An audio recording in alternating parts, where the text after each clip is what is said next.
Jiwa ini jika belum dibersihkan, yang tadi karakter, ya, syahwat, emosi, setan ini kalau belum dibersihkan, orangnya belajar ilmu, ilmunya nambah, emosinya nambah. Sungguh aneh orang yang mengatakan saya percaya kepada Allah tapi dia tidak terima takdirnya. Begitu kata Sayyidina Ali, ada kalanya engkau yang mencarinya, yang engkau lihat, ada kalanya engkau dicari olehnya. Ya, termasuk jodoh. Jodoh itu bagian rezeki. Jadi kalau belajar Al-Quran, membacanya, mesti ada gurunya, apalagi mempelajari isinya. Ya, makanya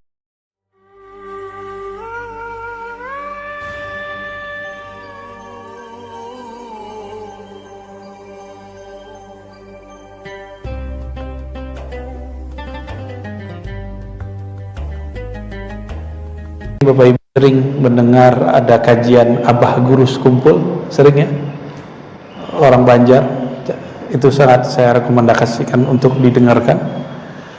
Abah Guru Sekumpul dulu pernah belajar di sana, mempelajari 27 teknik zikir atau thariqah.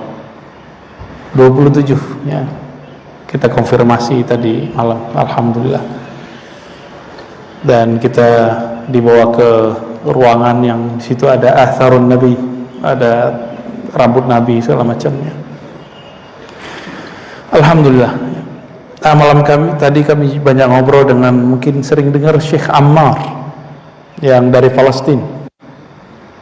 Ternyata beliau galau melihat kondisi dakwah di Indonesia hari ini. Ya.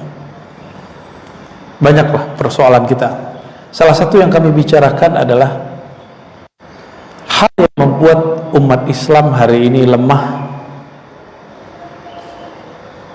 Pertama, munculnya kelompok-kelompok yang menurut dia tidak berilmu tapi berfatwa.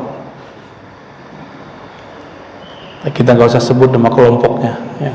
Saya sudah mulai berlatih juga untuk mengurangi menyebut nama-nama kelompok ya. Karena itu kebiasaan kampus sama pesantren. Di pesantren, di kampus kita biasa nyebut kelompok. Di dalam dunia dakwah kita coba untuk menguranginya.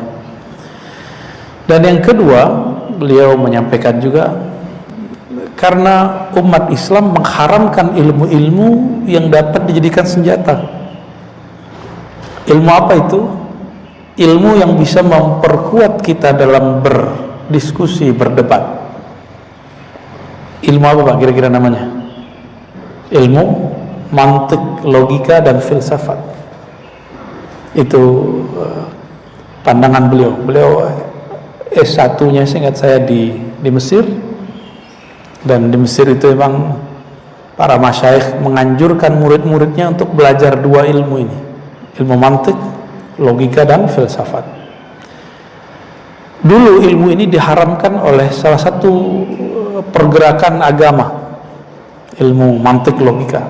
Sampai-sampai dulu para filosof-filosof Yunani itu diburu, larilah mereka ke Siprus, ada satu pulau, lalu mereka bawa manuskrip, tulisan lama, tulisan tangan.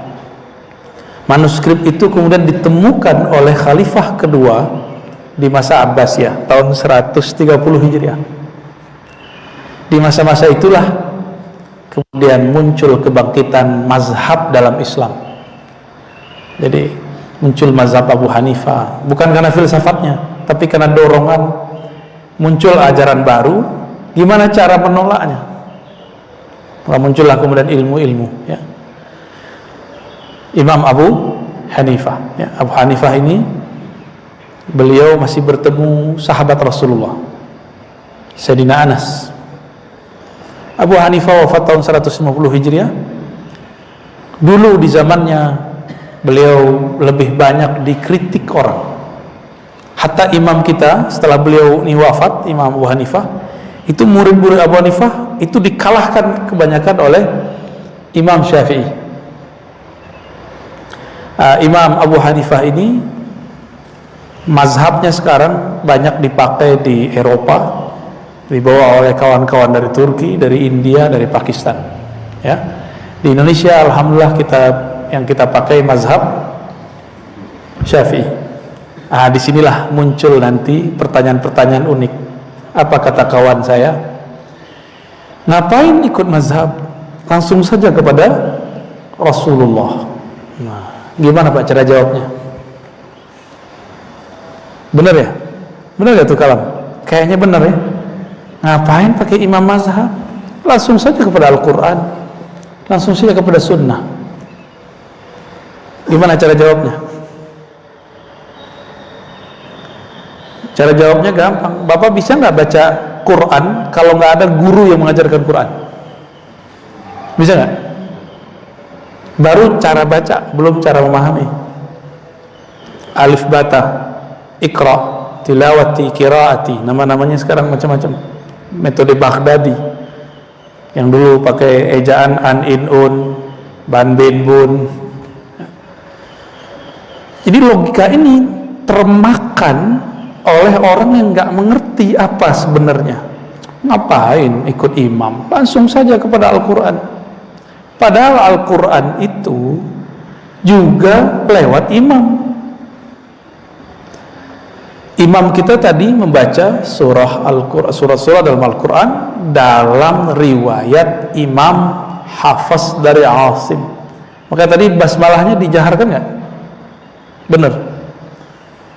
Itu Imam Asim. Imam Asim ini meriwayatkan dari guru-gurunya bersambung kepada Rasulullah bahwa Rasulullah mengeraskan bacaan basmalah. Begitu. Berarti Quran nyampe ke kita lewat imam, itu baru cara baca. Muncullah namanya ilmu qiraat.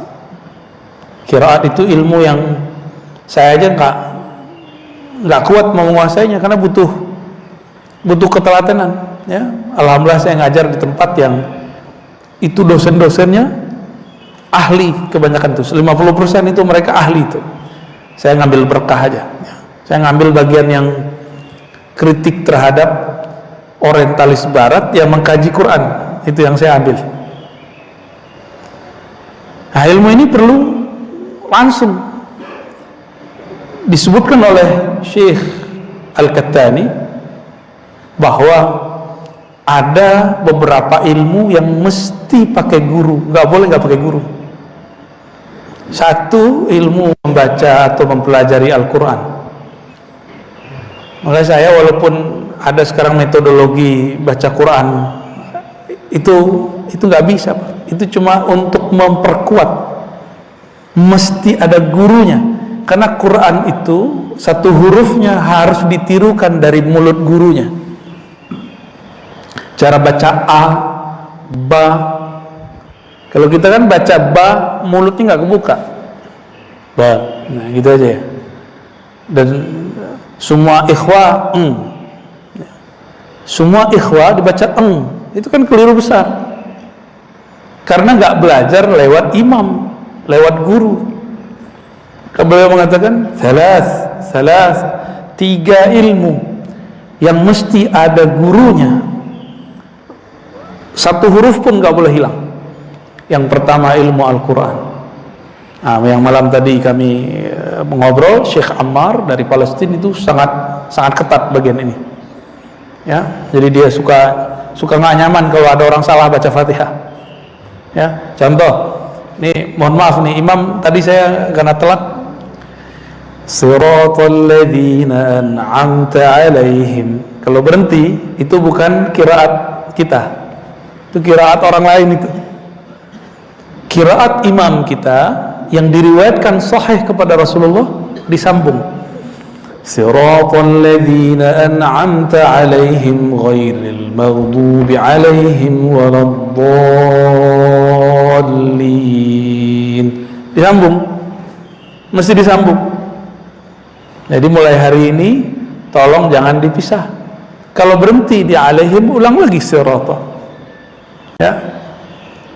Ini sebagai contoh. Hatta berhentinya nggak boleh beda. Wakafnya nggak boleh beda, wakaf artinya berhenti, nggak boleh beda. Kira-kira seperti itu. Itu baru tariqatul qiraah, cara membaca. Maka lahirlah satu ilmu namanya ilmu tajwid. Ilmu tajwid. Sekarang kita lebih senang menyebutnya ilmu tahsin. Ilmu tajwid itu ilmu memberikan huruf sesuai dengan haknya. Dan cara membaca huruf keluarnya dari mana? Coba saya mau tanya Pak, huruf yang keluarnya lewat ketemu bibir 2. Berapa huruf? Ba, apalagi? Mim, ada lagi nggak? Fa. Udah nggak masuk Pak, 2 aja. 2 aja. Mim dan ba. Jadi orang kalau ingin latihan vokal, jika dia punya basic belajar ilmu tajwid, itu akan lebih mudah. Karena kalau dalam ilmu tajwid yang aslinya, buka A itu harus dibuka mulutnya. A, I. Dan gak ada O atau on. Kan banyak tuh yang baca Quran. Qul ya ayyuhal kafirun. Dari mana itu belajarnya? Itu belajarnya lewat MP3 ya. Lewat YouTube kali belajarnya itu. Ya. Belajar Quran, bacanya pun mesti ngikutin guru, apalagi isinya. Apalagi isinya wajib. Sehingga ada garansi bahwa yang kita pahami hari ini, yang kita baca hari ini sama seperti yang dipahami dan dibaca Rasulullah SAW. Garansi ini disebut dengan sanad atau silsilah ilmu. Nah, di kita ini ada IIQ, ada PTIQ. Itu mereka konsentrasi di bidang itu. Ya. IIQ dan PTIQ. IIQ S1-nya khusus perempuan, PTIQ kayaknya udah mulai campur. S2 S3-nya mereka campur. Dan itu luar biasa, luar biasa. Jadi kita kalau baca Quran, hati-hati kalau di belakangnya ada mereka, Pak. Ya, telinga mereka sering terganggu sama kita tuh. Ilmu kedua itu ilmu tib, ilmu kedokteran. Itu nggak boleh cuma lewat baca jurnal. Ya, nah, ilmu kedokteran ini ada yang tradisional, ada yang modern. Nah, dulu orangnya disebut dukun. Sekarang dukun konotasinya negatif, ya. Sekarang kalah sama dokter, ya. Tanda kita emang berhasil dijajah oleh Barat. Dulu sebelum ada orang-orang Barat, kita nyebut adalah bahasa Arab tabib. Dia pakar herbal, pakar herbal itu. Nah, sekarang mempertahankan orang-orang Cina. Maka pengobatan ala Cina ya ada akupuntur, termasuk apa namanya bekam, ya. Mereka yang mempertahankan. Nah, kita malah enggak. Malah ada anak muda baru pulang, itu kalau ada kiai bacain doa, itu dianggap syirik. Lalu bacain doa ditiup ke air, syirik. Nah, ilmu kedokteran nggak boleh kecuali ada guru. Maka kalau teman-teman kita menyekolahin anaknya di kedokteran, itu ada kuliah, lalu ada koas, bener ya? Ada koas. Itu baru urusan kedokteran, Pak. Semua orang boleh ngomong kesehatan, tapi untuk diagnosa kesehatan mesti dokter. Semua orang boleh ngomong tentang jenis-jenis obat, tapi untuk meresepkan obat mesti seorang ahli saidaliyah atau farmasi. Semua orang boleh ngomong tentang agama, tapi untuk memutuskan hukum dalam agama mesti seorang ulama ahli fikih. Ya, kan ada yang protes kemarin. Semua orang boleh ngomong agama, ya, yang habis ditonjok kemarin. Kita paham maksudnya, tapi judulnya ini agak berbahaya, bikin ulama tersinggung lagi ntar, ya. Kita boleh ngomong agama, tapi tidak boleh berbicara hukum kecuali oleh ulama ahli fikih, oleh ahli hukum. Nggak boleh berbicara tasawuf kecuali seorang yang mendiagnosa ilmu tasawuf itu tentang ilmu qalbu, kecuali orang yang kita sebut mursyid. Ya. Begitu juga hadis. Semua orang boleh ngomong hadis, tapi yang berhak mengatakan ini sahih tidak sahih mesti orang yang belajar ilmu hadis dan takhrijul hadis. Itu. Dan yang ketiga, ilmu tasawuf, mesti ada gurunya. Nggak boleh sendiri, Pak. Baik. Nah, ini garansi kebenaran. Itulah guru. Nah, semoga kita termasuk orang-orang yang menjaga keilmuan itu. Mungkin ada yang bertanya, kalau kami ngaji-ngaji begini udah berguru belum? Ini sudah berguru tapi baru umum, ya, baru taklim umum. Cukup ya untuk orang yang mau biasa-biasa aja sih cukup. Tapi kalau ingin mendalami lebih, ya nggak cukup. Ya, sekedar menjaga kondisi rohani ini sudah cukup. Ya, Bapak pengajian di sini hari apa aja? Sabtu, Minggu.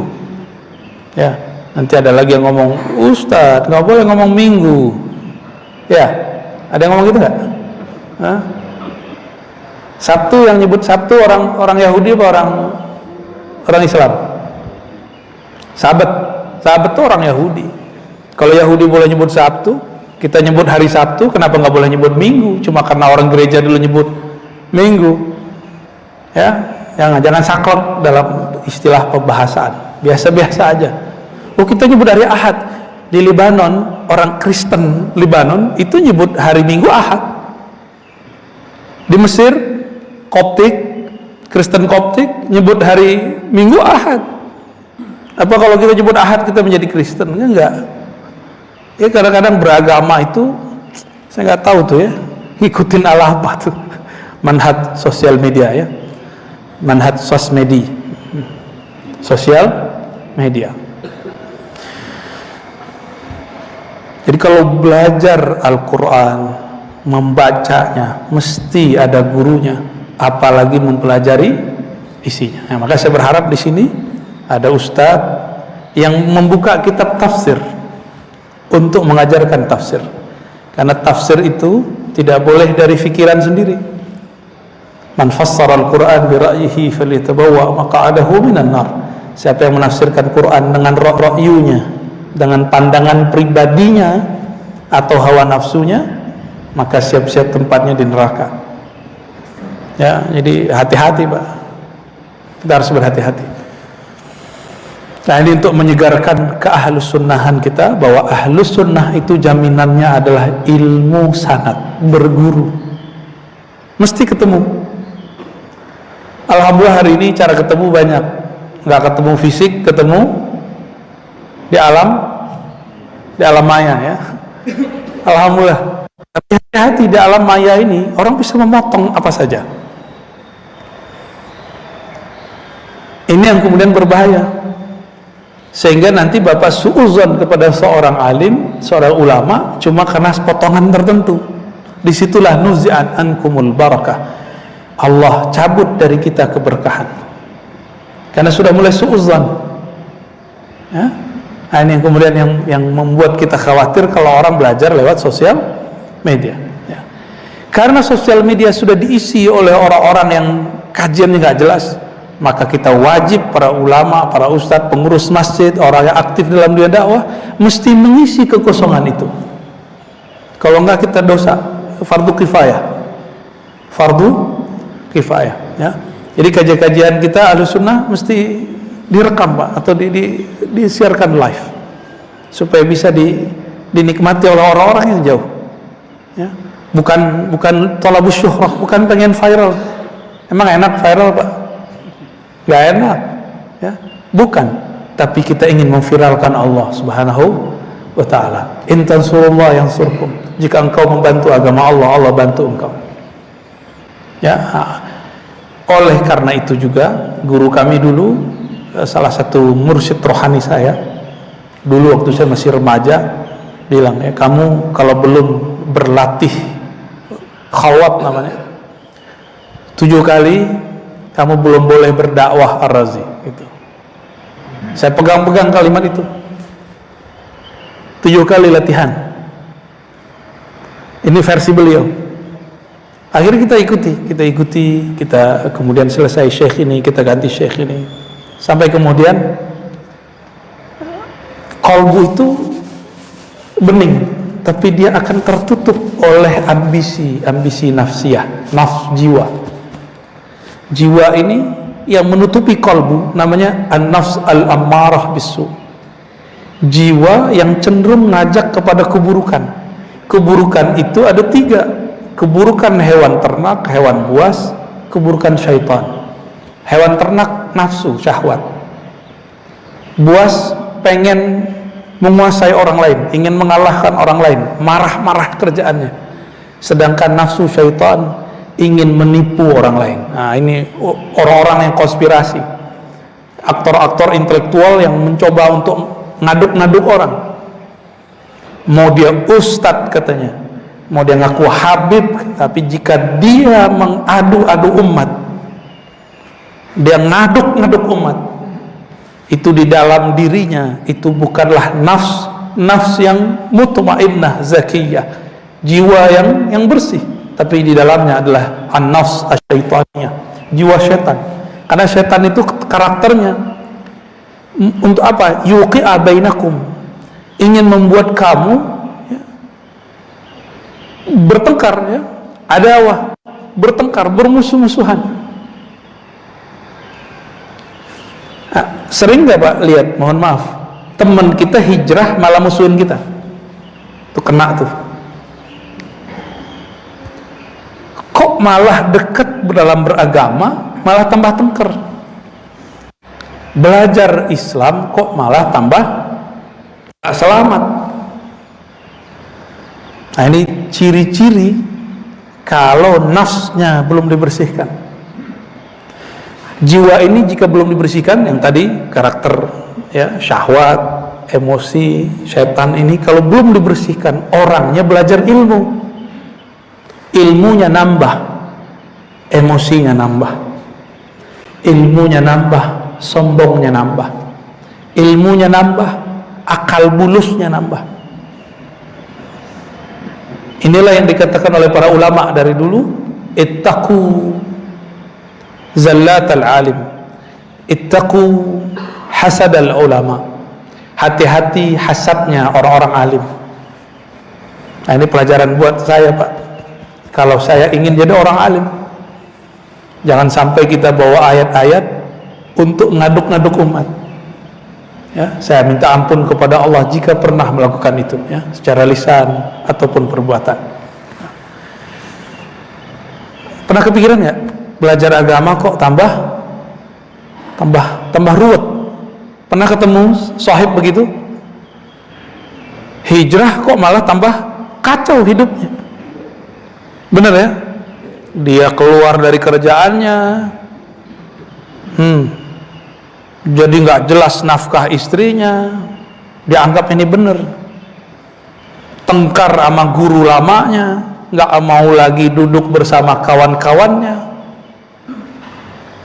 Banyak hari ini.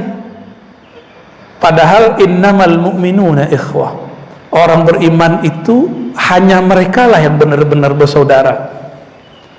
Iman itu sederhana aja, masih ada di kolbu kita la ilaha illallah Muhammadur Rasulullah, udah mukmin. Kita harus jaga persaudaraan dengan mereka, siapapun mereka. Berbeda mazhab tidak masalah, apalagi cuma berbeda masalah sarung, agak naik dikit sama kurang dikit, ya, cuma masalah jenggot, cuma masalah yasinan, kan lucu Pak. Dulu di zaman Rasulullah orang nggak pernah tengkar masalah yasinan. Nabi cuma ngomong iqra'u yasin, dalam mutaku bacakan yasin, doa orang meninggal. Nggak ada debat-debat. Oh, hadis dhaif. Nah, itu kan perkataan hadis setelahnya. Dulu nggak ada orang debat itu. Kita yang debat, kita yang ribet, karena karakter di dalam ini pengen rusuh, ketemu masalah apa aja ingin rusuh. Nah, semoga ke depan muncul dai-dai, ulama-ulama yang bisa mengademkan umat, ya. Amin ya rabbal alamin, ya. Ahlus sunnah wal jamaah ini cakupannya ada 4. Ini saya sudah sering sampaikan karena sudah lama, udah hampir 2 bulan nih ya kita nggak aktif, jarang kajian. Ahlus sunnah itu sesuai dengan hadis Jibril, hadis Sahih Muslim pertama, bab pertama, nomor pertama, Kitabul Iman, bahwa beragama itu mesti pertama akidah, yang kedua ibadah, yang ketiga ma'rifah, yang keempat akhiruz zaman. Ada 4, Pak. Pertama akidah, yang kedua ibadah, yang ketiga ma'rifah, yang terakhir akhiruz zaman. Ya. Apa maksud yang pertama? Ini kesimpulan daripada hadis itu, hadis 2 halaman. Ya, saya simpulkan aja. Ya. Pertama akidah, yang kita sebut hari ini rukun iman. Rukun bahasa Arab artinya tiang. Ya. Dan dalam rukun tersebut Sayyidina Nabi SAW menyebutkan bahwa iman itu artinya tasdik di qalbu. Ini hati-hati. Ini orang kadang-kadang nanti akan menyebut beda iman cuma karena beda mazhab dan politik. Karena sudah mau dekat 2024, saya ingat-ingatin lagi, Pak. Ya. Apa itu iman? Tolong dihafalkan. Iman itu dibagi 2. Pertama asal, pokok, yang kedua cabang. Asal iman, bahasa Arabnya aslul iman at-tasdiq. Pokok iman, asalnya iman adalah membenarkan atau percaya. Percaya kepada Allah? Percaya, Pak? Percaya dengan semua kesempurnaan Allah? Masalah nanti kita berbeda makna Allah istawa, itu lain cerita. Yang penting percaya kepada Allah dan semua kesempurnaan Allah, ada titik. Di zaman sahabat orang tidak pernah berdebat mengenai apa makna Allah turun, nggak ada debat. Apa makna Allah bersemayam, nggak ada debat. Istiwa, apa makna yadun, tangan, nggak ada debat. Semua orang Arab di masa Rasulullah yang sahabat-sahabat mulia semuanya menyerahkan maknanya kepada Allah Subhanahu wa ta'ala. Ruh makhluk atau tidak, nggak ada pembahasan.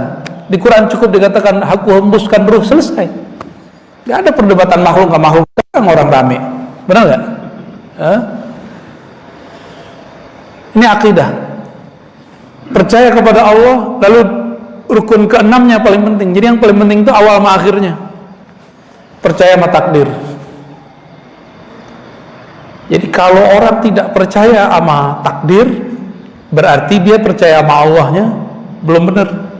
Jadi percaya sama Allah sama takdir ini kayak 2 sayap. Sungguh aneh orang yang mengatakan saya percaya kepada Allah tapi dia tidak terima takdirnya. Ini kita ngapa-ngapain pagi ini di barakah, ya Allah hidupkan kita kembali, kita berkumpul, ini izin Allah bukan? Pandemi kemarin terjadi dan itu betul-betul mencekam, izin Allah bukan? Izin Allah. Apa saja semuanya izin Allah. Maka kita mesti ridho apapun yang terjadi. Kita nggak tahu nanti ke depan apa lagi nih virusnya. Wallahu a'lam bishawab. Cabang yang kedua, iman tadi apa? Tasdik, bahasa Arabnya tasdik, membenarkan atau percaya. Percaya itu tidak boleh ada sedikit pun ragu. Ragu sedikit namanya syak. Pembukaan surat Al-Baqarah, alif lam mim, dzalikal kitabu la raiba fi. Itulah Alkitab, itulah Al-Quran yang tidak ada keraguan di dalamnya. Jadi, ragu nggak kepada Allah? Ragu nggak Allah menjamin rezeki kita? Gak usah ragu. Ragu batal imannya. Deh, ya, ragu batal imannya, udah. Berburuk sangka kepada Allah batal imannya. Ini yang saya sering hikayatkan dalam banyak kisah, dalam banyak kajian. Abu Yazid Al-Bustami, imam kabir, disebut Sayyid Al-Taifah. Beliau subuh-subuh biasa Pak, zikiran diri. Imam hafiz Quran, selesai sholat, dia lihatin Abu Yazid kok nggak beranjak. Udah syuruk dia tetap zikir. Diejeklah oleh si tuan guru ini, tuan imam ini. Apa kata si imam? Bayazid, kamu sarapan pakai duit apa hari ini? Pakai makanan apa hari ini? Itu ejekan. Orang-orang semuanya kerja, ente kok nggak kerja? Orang semuanya cari rezeki, kok ente malah duduk-duduk di masjid? Syukran. Jadi si imam hafiz Quran tapi meragukan rezeki Allah terhadap Abu Yazid. Dia lupa rezeki itu ada dua, ada yang kita cari rezeki, ada yang rezeki cari kita, Pak. Sepakat gak? Dulu waktu Bapak Ibu masih kecil, saudara-saudara masih kecil, rezeki mendatangi kita atau kita yang cari rezeki? Sebenarnya hatta liyum sampai sekarang begitu. Cuma kita kegeeran, kita ngerasa kita lah yang kerja, padahal Allah lah yang menghantarkan rezeki itu. Inilah makna wa mimma razaqnahum yunfikun. Di antara apa yang kami rezekikan kepada mereka, kami yang beri rezeki, mereka infakkannya. Nahnu narzuqukum, kamilah yang memberi rezeki kamu. Cuma kan nggak kelihatan begitu ya, karena kita terhijab, terhalang untuk memandangnya.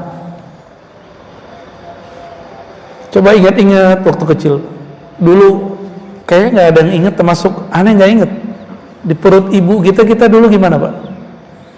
Ibu-ibu ada yang ingat nggak ngapain anaknya waktu di perut? Apalagi kita nggak ada yang ingat.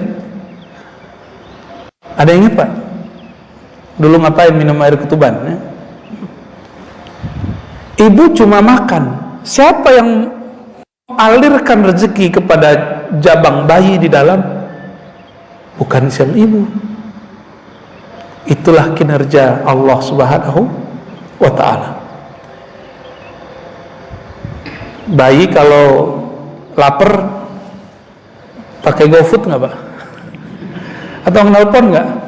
Atau cukup? Ya. Kadang-kadang nggak perlu begitu, ibunya sudah tahu kapan untuk menyusui anaknya. Itu cara Allah menghantarkan rezeki. Sampai sekarang begitu. Jadi rezeki itu kata Sayyidina Ali, ada kalanya engkau yang mencarinya, yang engkau lihat. Ada kalanya engkau dicari olehnya. Ya, termasuk jodoh. Jodoh itu bagian rezeki. Bagian rezeki, Pak. Ibu yang belum berjodoh. Dan rezeki itu terbagi dua. Ada rezeki madi, materi, ada rezeki ghair madi, rezeki keruhanian. Apa contohnya rohani? Kajian-kajian yang dapat menenangkan kolbu, melapangkan pikiran, itu termasuk kajian-kajian yang disebut rezeki rohani. Imam kita hafiz Quran, itu rezeki rohani. Ustadz kita ngerti isi Quran, itu lebih tinggi lagi dari hafiz.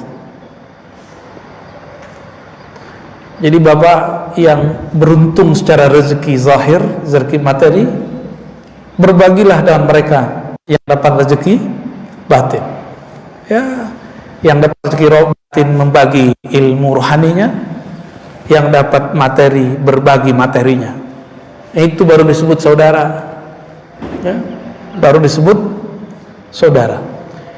Makanya di dalam Al-Quran hadisnya, kalau di hadis lebih jelas, man katama ilman uljima bilijabin minan nar. Orang yang menutup-nutup ilmu padahal ilmunya sudah diminta keluar, akan dicambuk, dipukul dengan alat pukul dari api neraka. Maka saya kalau sudah masuk ke bab ilmu dan ada orang memintanya, saya nggak boleh tutup juga, kecuali tidak pantas dibuka. Maka kita katakan, kamu datang ke tempat saya hari ini, hari itu, nanti saya jelaskan. Nah itu ya. Suatu kali saya berguru kepada Syekh Badi' Sayyid Al-Lahab, ngaji ilmu hadis. Lalu saya bertanya bab yang ternyata itu bab pertengahan di kitab. Kita baru seperempat. Apa kata beliau? Isbir ya akhi, sabar tuan ya. Sabar saudaraku ya. InsyaAllah ba'da salasati abwab ya, sanatakallam. Setelah 3 bab nanti kita akan ngomongin masalah itu. Ini orang baru hijrah udah berani ngomong sunnah bid'ah. Padahal sunnah bid'ah itu bukan wilayah orang awam. Sunnah bid'ah wilayah ahli hukum.